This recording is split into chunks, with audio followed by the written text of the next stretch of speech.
हिते अहम ख़बर शामिल कयूं पिया। पंजाब असेंबली जे स्पीकर जी चूंड लाइ वोटिंग जारी है। तहरीक इंसाफ तरफ़ां सब्तिन खान ऐं सैफुल मलूक पीपल्स पार्टी ऐं नून लीग तरफ़ां स्पीकर लाइ उम्मीदवार आहिनि। हिन वक़्त ताईं 20 खां वधीक वोट कास्ट थी चुका आहिनि। इहा अहम ख़बर आहे, अवां सां शेयर कयूं पिया। पंजाब असेंबली जे स्पीकर जी चूंड लाइ वोटिंग जो अमल जारी है। तहरीक इंसाफ तरफ़ां सब्तिन खान ऐं पीपल्स पार्टी ऐं नून लीग तरफ़ां सैफुल मलूक खे उम्मीदवार तौर नामज़द किया वियो आहे। हिन वक़्त ताईं 20 खां वधीक वोट कास्ट थी चुका आहिनि।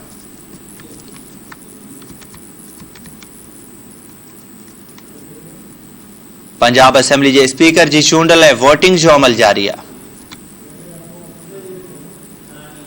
अवां खे आगाह कयूं पिया। तहरीक इंसाफ तरफ़ां सब्तिन खान ऐं पीपल्स पार्टी ऐं नून लीग तरफ़ां सैफुल मलूक तरफ़ां स्पीकर लाइ उम्मीदवार तौर नामज़द किया वियो आहे। हिन वक़्त 20 खां वधीक वोट कास्ट थी चुका आहिनि।